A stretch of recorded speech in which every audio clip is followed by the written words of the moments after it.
Eso, en mi opinión, es inmoralidad.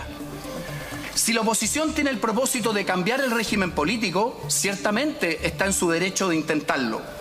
A lo que no tiene derecho es a socavar el régimen presidencial y pretender instalar, como algunos han reconocido públicamente, un parlamentarismo de facto, que es la antesala segura de una crisis política aún más severa que la actual y el prólogo de la ingobernabilidad y el retorno a la violencia. Así es, les importan más las encuestas de un día lunes, es lo que señala en una alocución. La verdad es que muy, podríamos decir, apasionada que tuvo en el día de ayer Andrés Alamán.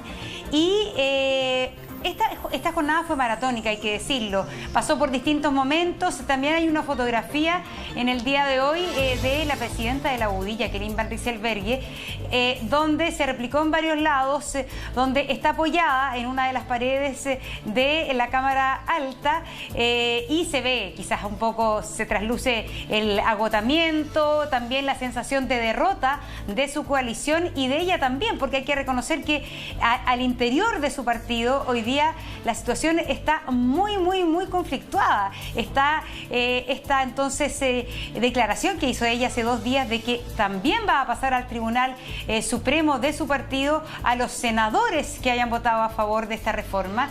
Y ahí entonces se la ve a ella frente, yo creo que una foto como simbólica, frente a la maratónica jornada, a la dificultad de la decisión, a esta voluntad que tiene también de requerir ante el Tribunal Constitucional como último intento para frenar esta ley, Julio. Claro que sí. Bueno, la situación es que muchos parlamentarios del oficialismo le han pedido precisamente a algunos colegas que no vayan al Tribunal Constitucional, que no sigan dilatando esta situación, porque generan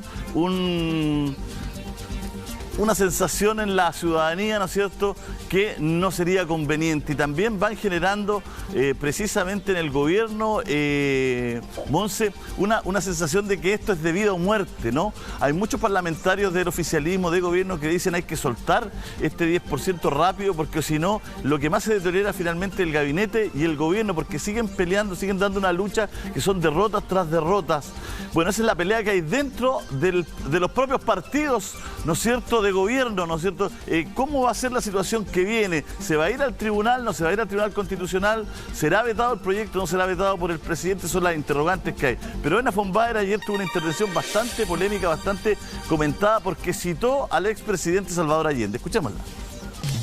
El expresidente Allende, frente a esta situación, no solamente vetó la ley del Congreso, sino que además acudió al Tribunal Constitucional. ¿Para qué? Para defender la institucionalidad. Espero que todos los que están votando hoy a favor de esta ley recuerden este momento en el cual han roto la institucionalidad chilena y por lo tanto dañado profundamente la democracia. Voto en contra. Ahí está la intervención de Elena von Baer, que por supuesto fue más larga. Recordemos que entre 5 y 8 minutos estuvieron hablando ayer los parlamentarios, ¿no es cierto? Nosotros vamos rescatando algunos pedacitos, ¿no es cierto?, para ir comentando, pero fue muy comentado en todas partes, ¿no es cierto?, la intervención de Elena von Baer, porque precisamente recurrió a este argumento, ¿no es cierto?, a remontarse a la historia y a hablar del presidente Allende. Vamos a escucharla nuevamente. ¿Sabe, señora presidenta? Yo en el día de hoy voy a mirar la historia no en palabras mías, sino que en palabras de Salvador Allende. En palabras de Salvador Allende por un escrito que él envió en su minuto el 7 de mayo de 1973 al Tribunal Constitucional. Y dice este escrito firmado por el expresidente Salvador Allende, comillas, leo: el Senado me ha remitido un proyecto de ley que modifica el artículo 10 de la Constitución Política del Estado y agrega 5 nuevas disposiciones transitorias. Subrayo, transitorias. Del mismo modo, sigue diciendo el presidente Allende, y como consecuencia de lo anterior se produciría el fenómeno de que normalmente la ley ordinaria sería disfrazada de ley fundamental. ¿No les parece conocido que sería más fácil para las mayorías de las cámaras imponer sus criterios por medio de las leyes de reforma constitucional. No lo digo yo, lo dice el expresidente Allende. Bueno, ahí está, no lo dice ella, lo dice el presidente Salvador Allende, dice en Afoumbaen en su intervención. Ayer discutía y polémica, hablando básicamente del quiebre de la institucionalidad en nuestro país. Monse. Así es, bueno, y también, por cierto, una de las alocuciones esperadas era la del senador Iván Moreira, donde, bueno, confirmó lo que venía diciendo, pero sus razones los escuchamos entonces en su intervención ahora. Y he luchado por una sociedad más próspera y voy a votar a favor de este proyecto. Y no es una contradicción. No me he vuelto populista, no me he dejado seducir por los cantos de sirena, ni menos he decidido olvidar mi juramento de defender la Constitución. Soy derecho y de derecha. Se me acusa de actuar a favor de la izquierda y en contra de mi gobierno, cuando lo único que he hecho es abrir la posibilidad a los propios dueños de esos fondos para que puedan hacer un retiro parcial. He recibido miles de llamadas, mensajes y correos. Hoy mismo un señor me escribió para agradecer mi voto, recordándome que la clase media siempre está a 2 pasos de la pobreza y a 1000 pasos de la riqueza.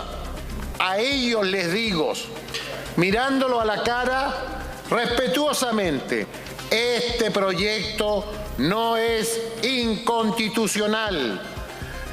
Otros han sido inconstitucionales y todos los he votado en contra, siendo situaciones muy impopulares y dando la cara por el gobierno.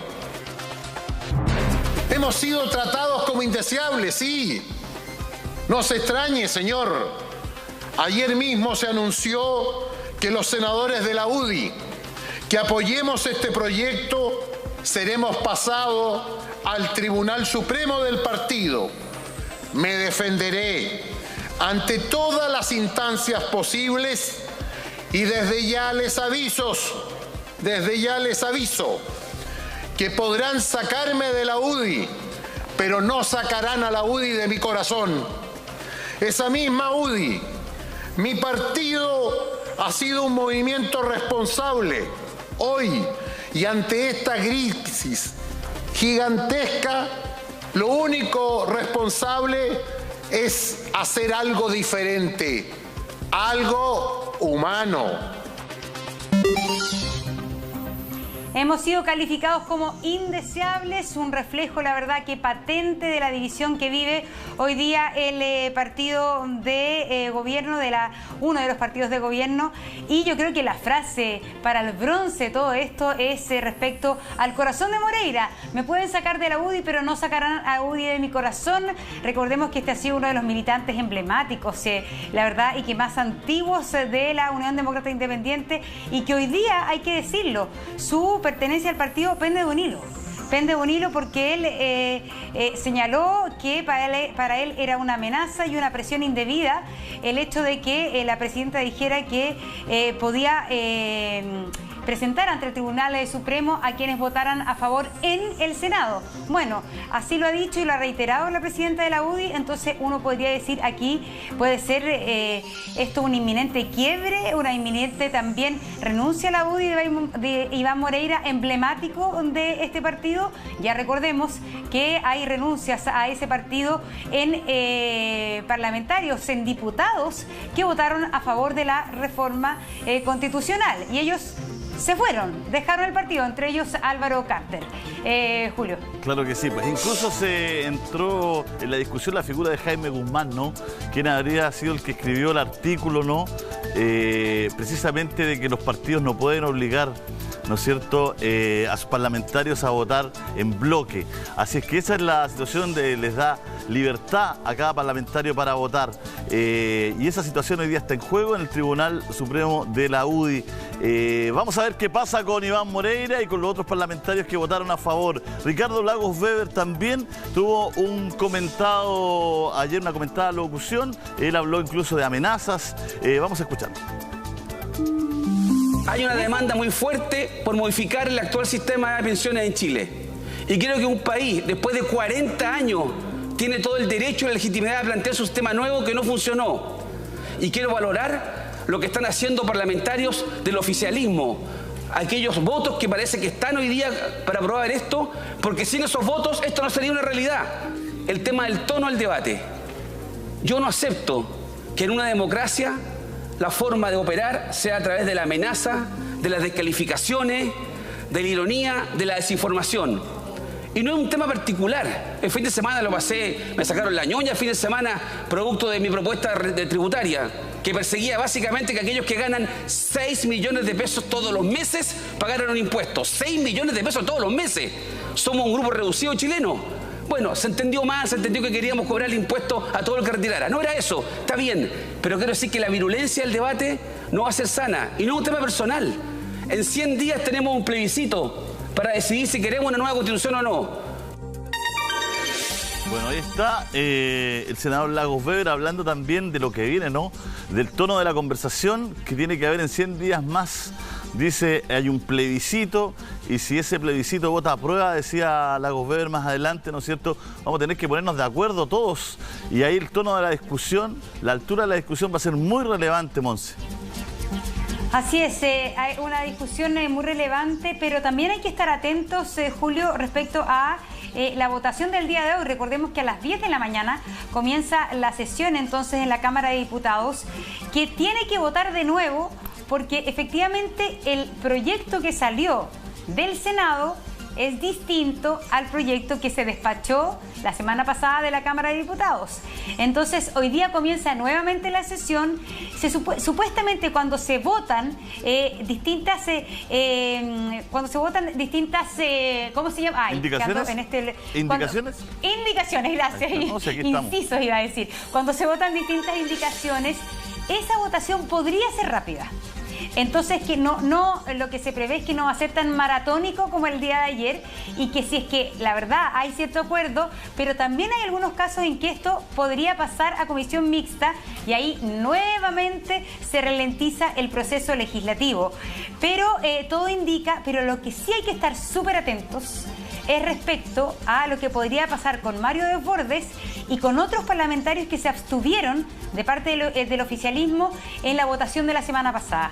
Mario Desbordes señaló que tal como está saliendo el proyecto desde el Senado, él estaría entonces proclive a aprobarlo. Y ahí nuevamente habría entonces más votos a favor de esta reforma constitucional y también una derrota más dura para este gabinete, por cierto, y por eso al gobierno, Julio.